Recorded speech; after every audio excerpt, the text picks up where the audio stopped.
Bonsoir à toutes et à tous et bienvenue dans cette édition. L'ASC Caraïbes pour la Guyane et la Gauloise de Basse-Terre pour la Guadeloupe, qualifiées pour la finale de la Coupe Vive de football.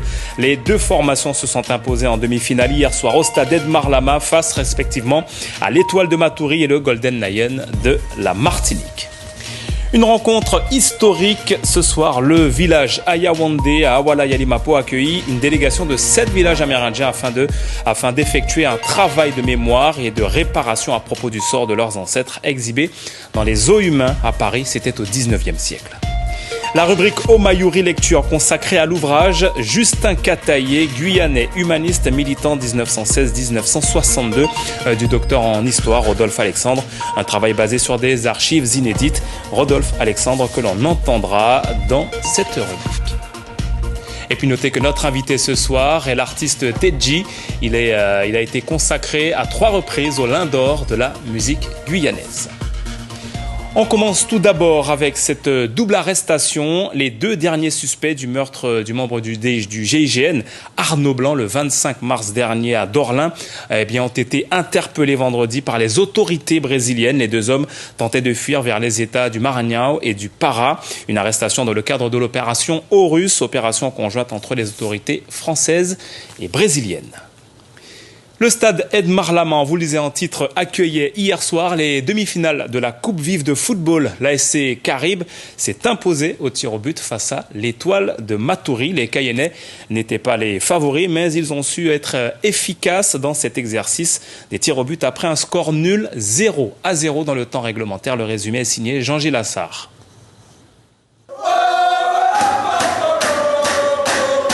Les murs des vestiaires du stade Edmar Lama tremblent encore sous la puissance du chant de la victoire entonné par les joueurs de l'ASC Caraïbes.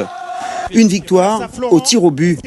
Principal artisan, Ronaldo Hippolyte, le gardien cayennais. Il inscrit son tir et arrête le dernier, exécuté par Zidane Charlec de l'Étoile de Matoury.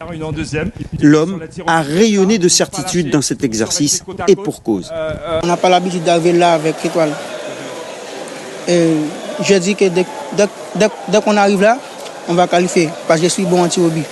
Mais pas que. Ronaldo est bon aussi sur sa ligne, à l'image de cet arrêt face à Jules Labo en début de match. L'Étoile de Matoury, habituée à cette coupe vive, malgré son expérience, s'est usée face à une équipe qui sait défendre. Mais aussi saisir la moindre opportunité pour attaquer avec Ronaldo Augustin. Sur un terrain difficile, les défenses auront pris le dessus sur les attaques. Les Matouriens se sont embourbés et devront une fois de plus se contenter de la petite finale. Je pense que l'ASC Caraïbes en voulait un petit peu plus. Ils ont mis un plan de jeu en place pour nous attendre et après jouer sur des comptes.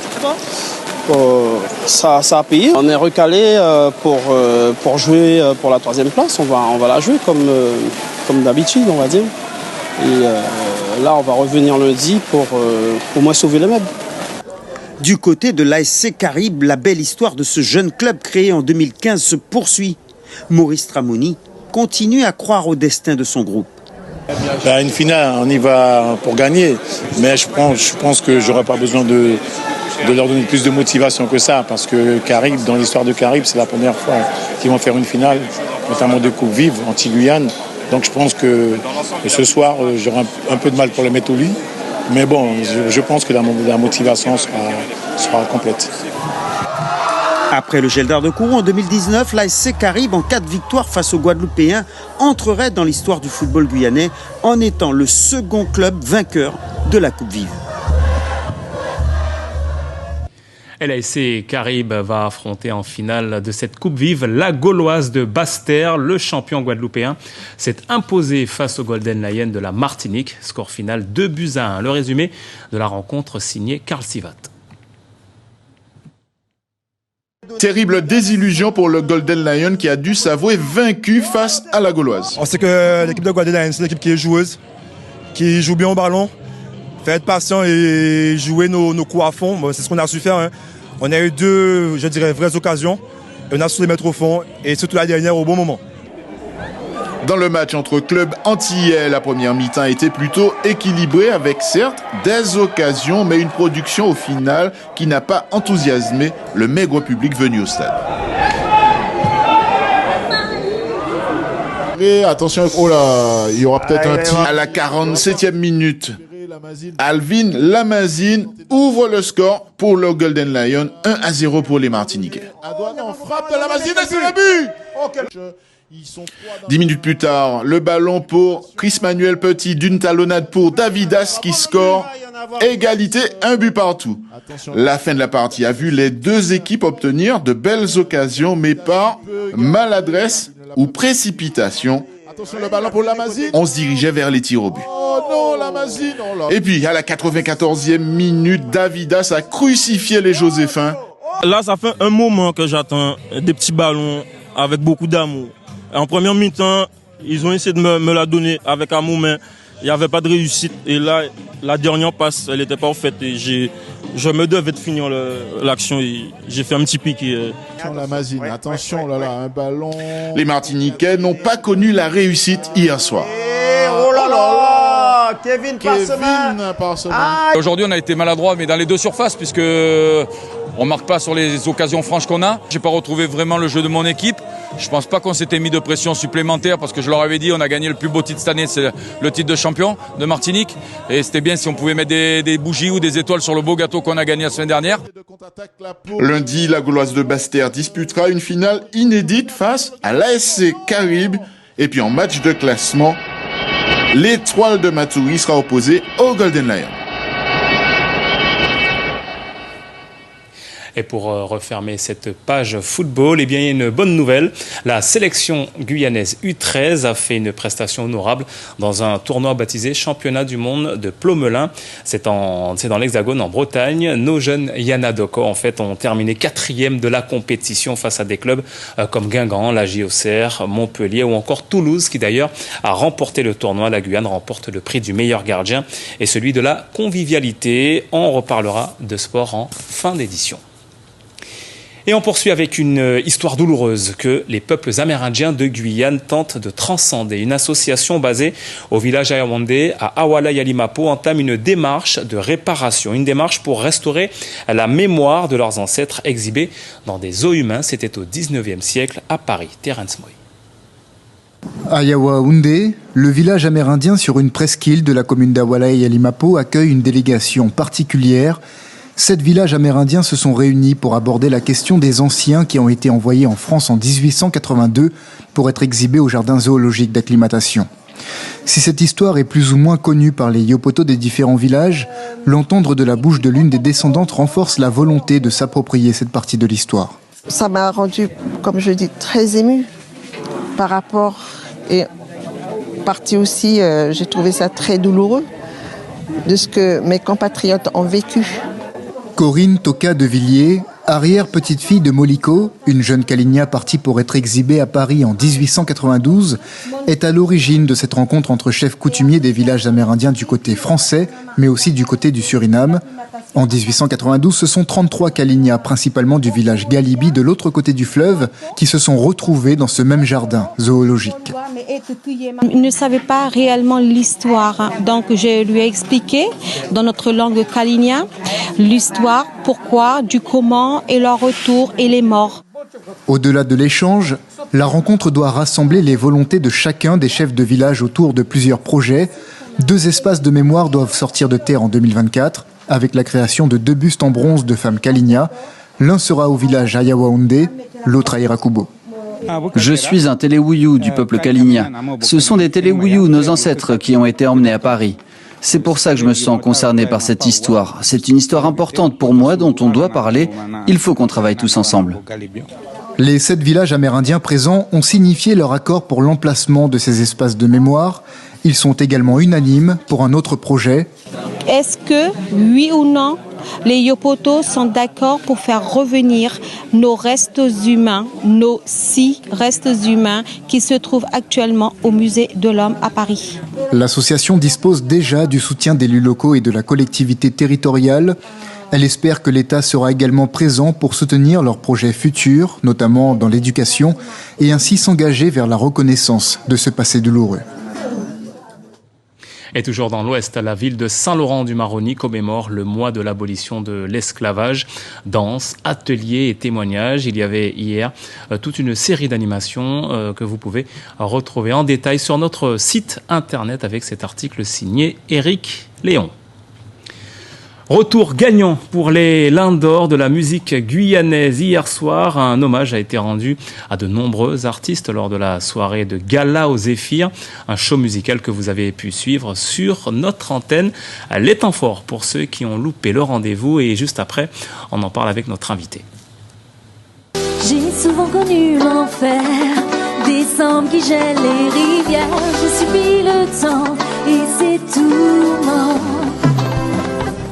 L'amour de ceux que j'aime, les regards remplis de haine. J'ai subi les gens simplement. Les Antoinette Sweet Time, les Antoinette Sweet Time. Hey, for ma jazz par en vélo, for ma jazz par en vélo, for ma jazz par en vélo, for ma jazz par en tout le monde bien qu'à rouler en.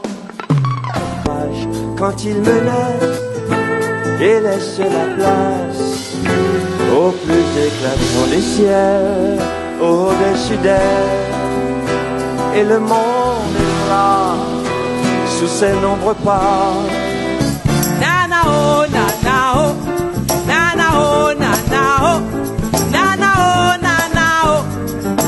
En bas la terre, nous toutes calées. Nanao, nanao, nanao, nanao, nanao, nanao. En bas la terre, nous toutes calées. Satimo belle, Satimo jolio, Sati quand mot, marché derrière moi.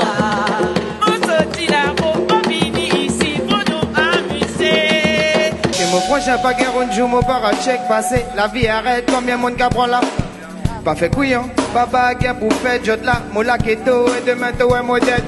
Continuer de monter la pente. Chacun a le choix de savoir ce qu'il veut croire, de savoir ce qu'il veut voir, entrevoir, percevoir. Chemin de fleurs, chemin d'épines, vers à moitié plein ou à moitié vide. L'erreur du passé donne sagesse du présent. C'est la nuit qui révèle qu'on est étincelant. Il y a des combats que l'on doit mener seul. C'est comme ça la vie, qu'on soit ancien ou jeune. Ma Guyane, Guyane, ma Guyane. Tout commande, tout ça te prouvé. Commandé, tout ça te gagne. Et tout je prends plus qu'il est besoin. La Guyane, au pays, mon envie. Je m'éteindrai peut-être à Irakuko, c'est ta Cayenne qui m'a déjà prédifé.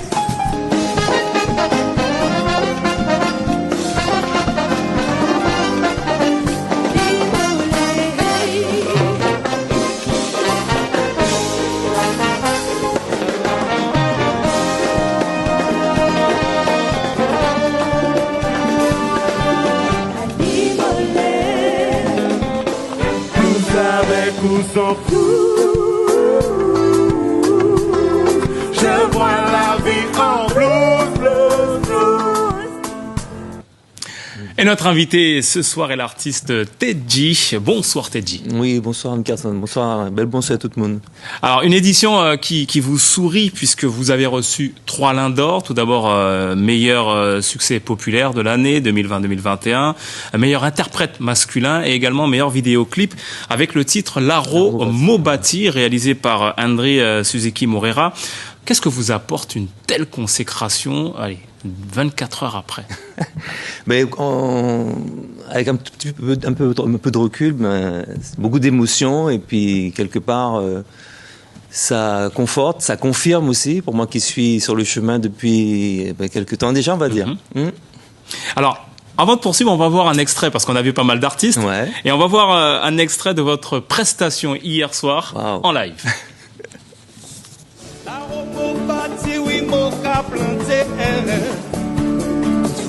L'équipe nous gagne, toujours qu'à plein de moyens. Hey, vini ouais, oui. Mon wassaï cabal. La romo bâti, oui, mon cas monté. Pour nous ça récolter. La romo bâti, oui, mon cas monté. On nous planter pour nous ça récolter. Ensemble. La romo bâti à Mayuri Gabaye. On nous plantait pour nous ça récolter. La Romo bâtit toute l'équipe Gabaye. On nous planté pour nous récolter. La Romo Mobati, un titre traditionnel que vous avez épicé de world music, voilà, un peu votre identité. Est-ce que pour vous, pour vous, la musique traditionnelle guyanaise doit absolument s'ouvrir aux autres influences, même de l'extérieur? Moi, je dirais pas qu'il faut. Je dis qu'il y a des personnes qui sont garantes pour garder la tradition telle qu'elle est, et puis il y en a d'autres qui peuvent aussi ouvrir d'autres layons et puis apporter autre chose. Donc moi, en tout cas, en tant que musicien, compositeur, c'est ce que j'ai souhaité proposer, en tout cas, parce que nous proposons en tant qu'artistes. Après, c'est effectivement le public qui décide. Vous allez continuer dans ce sens, en essayant d'autres expériences. C'est un peu un laboratoire. Hein, oui, effectivement, la musique, moi, je l'ai toujours prise comme ça, en fait, hein, comme un labo. Et donc, effectivement, après, j'ai tenté quelque chose. Effectivement, il y a une brèche qui s'est ouverte. Donc, il y a peut-être moyen, effectivement, aller un petit peu encore dans cette direction ou chercher d'autres directions aussi, hein, bien sûr. Alors ça marque les téléspectateurs, ça a marqué hier soir, cette arbalète, quelle est la symbolique autour du cou? L'arbalète pour moi c'est voilà, c'était lors d'un séjour à Ouala, je suis tombé sur l'arbalète, je me suis dit effectivement ça me rappelle mon enfance, je me suis dit tiens je vais me faire un arbalète et puis depuis je le porte de temps en temps et ça me rappelle l'enfance, voilà, puis il a été fait effectivement aussi en bois du pays, en bois d'ébène. Donc il y a un côté roots, c'est en même temps un côté qui est lié à l'enfance et qui laisse personne indifférent apparemment. Tout le monde a réagi et favorablement. C'est très original. Donc tant mieux. Alors peut-être que, comme on dit, je lance une mode et puis voilà. Avant de refermer cette interview, on a envie de comprendre. Vous avez connu le succès avec ce titre-là. Alors quels sont les ingrédients selon vous d'un titre qui parle aux Guyanais, dans lequel les Guyanais se reconnaissent? Bon, moi, le succès, il est très difficile de dire qu'un titre va marcher. Après, c'est les gens qui le reçoivent. Mais en tout cas, moi, dans ce que j'ai mis dans cette chanson, c'est le cœur. C'est en parlant sincèrement, le plus sincèrement possible de notre culture. Et puis, apporter aussi une petite touche un peu plus pop dans la musique. Pour moi, qui était aussi sur des influences soul, jazz. Donc, je me suis un petit peu plus mis sur des harmonies plus populaires dans les accords, la guitare, tout ça, un peu plus léger, voilà, on va dire. On retient donc qu'il faut apporter son cœur dans cette musique. Surtout. Merci Teddy d'avoir répondu à notre invitation ce soir. Et on rappelle que vous avez eu 3 Lions d'or hier soir. Merci beaucoup. Sport encore, puisqu'il n'y avait pas que du football. Ce matin a eu lieu en cyclisme la 16e édition du Grand Prix de la boulangerie Albert, organisé par l'Espoir cycliste guyanais.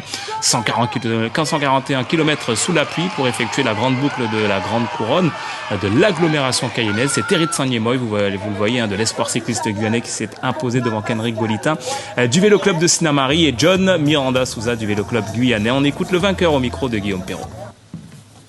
Ça a été très mouvementé. On était bien représentés à l'avant, l'Espoir cycliste. On avait à cœur de représenter le maillot car c'est la course du club. Fallait la victoire. Ça fait 3 années de suite qu'on gagne l'édition. On peut être content. Je remercie les coéquipiers, le club, les sponsors. On arrive à 2. Ça a attaqué beaucoup. J'étais isolé puisque mon coéquipier Dan Froma a chuté au rond-point Maragouin. Donc je me suis retrouvé isolé. J'ai dû gérer. J'ai fait comme j'ai pu. Je m'en sors pas mal et je suis très content. À noter que Mario Jandia de l'USL Montjoly-Orange, très en forme en ce moment, a été victime d'un problème mécanique. Notez également qu'il y a eu plusieurs chutes lors de cette course. Toute cette semaine, l'aïkido était à l'honneur. La Ligue a organisé ce dimanche à Maturi une journée consacrée aux petits samouraïs d'Amazonie. Ils étaient une quarantaine, rassemblés et encadrés par un expert venu de l'île de la Réunion, Brigitte Wap et Martial Grit. 2 enfants. L'un attaque et l'autre doit esquiver et se défendre. C'est un entraînement d'aïkido. Stéphane Etève, membre de l'Institut de formation fédérale, explique aux jeunes participants une technique qu'ils reproduisent par la suite. Il y a des techniques de défense, c'est plus pour la défense, apprendre à se défendre. C'est surtout pas blesser les gens et se blesser nous-mêmes. Parmi les enfants pratiquant cet art martial, certains viennent de loin, de Saint-Georges et de Maripasoula, comme Natacha et Djago. C'est le seul sport qu'on peut faire à Maripasoula. Voir des autres personnes, connaître des nouvelles personnes, nouvelle amitié. D'accord. Il y a un peu d'apprentissage quand même. Oui. Qu'est-ce que tu as appris de nouveau? On a appris Katatori Ura et plein de nouvelles techniques là. Gwendal Kwadou enseigne l'aïkido à Saint-Georges depuis 6 ans. Il a participé aux 2 journées de stage destinées aux encadrants. Il retournera avec des outils supplémentaires.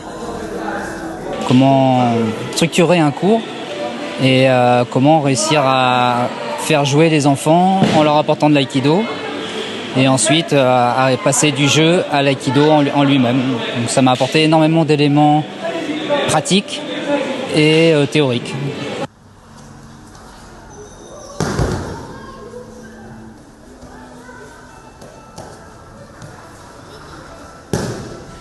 Les enfants ont pu assister à des démonstrations de plusieurs combinaisons. Pour l'expert venu de La Réunion, Stéphane Eutève, la semaine dédiée à l'aïkido à Maturi est l'occasion d'apporter un soutien aux encadrants. Les enseignants d'ici savent très bien faire, mais disons que j'ai apporté ma petite vision personnelle de l'enseignement avec les enfants et quelques outils pédagogiques et didactiques qui vont leur permettre de s'améliorer, enfin de progresser encore j'espère de faire perdurer l'aïkido et de toucher encore plus de monde, on va dire, et de ramener plus d'enfants sur les tapis. Oui.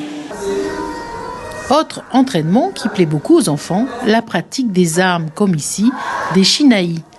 Une journée pour se rencontrer et mieux faire connaître cette discipline.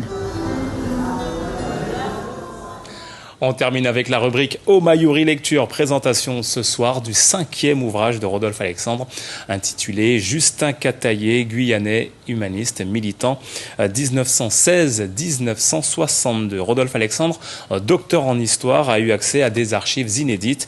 Il a accordé une interview exclusive à Marie-Claude Tébia et Franck Fernandez.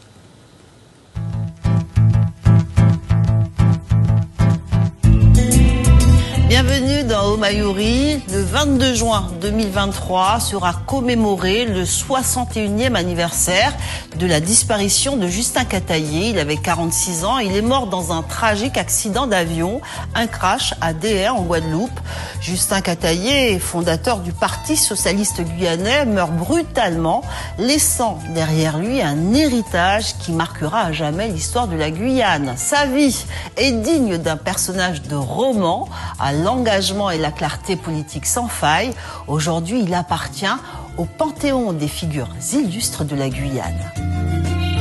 Un destin exceptionnel raconté par Rodolphe Alexandre qui, après des années de recherche, signe Justin Cataillé, guyanais, humaniste, militant, 1916-1962, aux éditions Cartala. Une pépite qui se lit d'une traite des fondations de son parcours politique jusqu'à sa fin tragique. Un destin hors du commun que raconte l'historien Rodolphe Alexandre. Il a eu accès à des archives inédites en Guyane, mais aussi au Sénat et à l'Assemblée nationale. Il est l'invité de Omayuri. Rodolphe Alexandre, vous êtes historien. Justin Cataillé, votre 5e ouvrage, c'est le fruit d'une thèse. Qu'est-ce qui vous a inspiré pour écrire la vie de ce personnage hors du commun? Alors, Justin Cataillé, c'est pour moi le fruit de toute une histoire avec les anciens, Gérard Holder, Madame Borromée, Jules Gaille, toutes ces personnalités-là. C'est une volonté incisive d'aller vers un nouveau statut. Et c'est en quelque sorte donner à Cataillé cette mémoire qui semble aujourd'hui disparaître, s'effilocher dans le contexte historique des années 58-62. Eh bien, on va s'attendre à une vérité, je ne dis pas que c'est la meilleure, mais en tout cas, elle est attestée par des documentations extraordinaires. L'Assemblée nationale, le Sénat, les archives de Vincennes pour son parcours militaire, les archives en Martinique, à Bordeaux, en Gironde. Et ça m'a pris énormément de temps, énormément de recherches. Qu'est-ce que l'on peut retenir de son action aujourd'hui? Bien, une pugnacité, une ténacité pour aboutir à un changement de statut. Au départ, il ne le définit pas, il l'appelle le statut spécial. Et il faudra attendre sa rencontre, notamment la conférence de Basse-Terre, le colloque antilo-guyanais qui va se dérouler avec Édouard Glissant, avec Béville, et puis ensuite, surtout, la jonction avec l'UPG. Il faut observer la dualité, la rivalité, les contradictions avec l'UPG, mais nécessairement l'Union du peuple guyanais, Sirder, Patient, ces gens-là vont le propulser vers l'autonomie de gestion. Et à la fin de sa carrière, il devient autonomiste. Ses derniers écrits, qu'est-ce que la rébellion? Bien, la différence qu'il y a, c'est que, contrairement à Gaston Monnerville, Kataïé va dénoncer l'assimilation, comme l'a fait un peu avant lui Léon Gontran Damas. Ça reste une dénonciation très littéraire, très philosophique, idéaliste.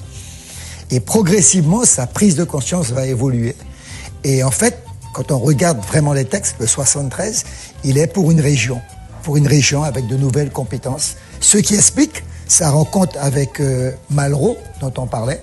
Et Malraux va le convaincre qu'il va obtenir des franchises, donc de nouvelles libertés, notamment la suppression du territoire de l'Inini.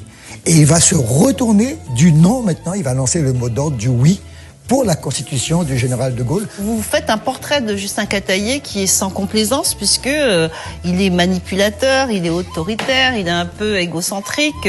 En fait, vous le montrez tel qu'il est, tout simplement. Je vous remercie parce que je ne veux pas être considéré comme un militant. Je suis docteur en histoire, j'ai toujours choisi des documents inédits, donc que personne n'avait exploré auparavant. Et en l'occurrence, je décris l'homme dans sa philosophie maçonnique, l'homme dans son idéal politique. Il est plutôt Léon Blum, Jules Guest, Jaurès.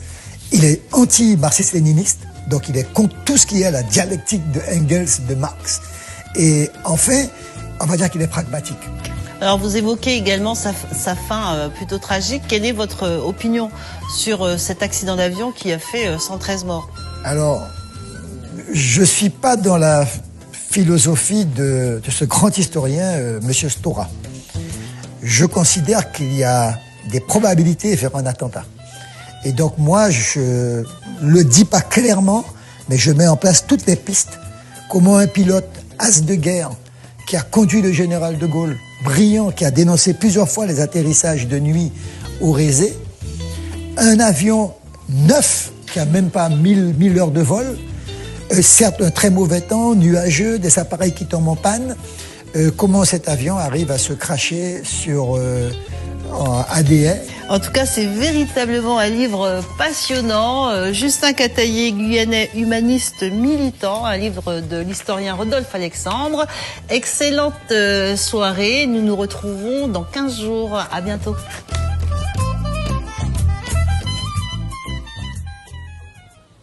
Et c'est ainsi que s'achève cette édition. Merci de l'avoir suivi. L'actualité revient en radio dès demain, 5h avec Océlia Cartes et Charlie Torres. Et puis demain, à cette même place, vous serez en compagnie de Lélia Chiruma-Jeannette. Passez une excellente soirée. L'info continue sur les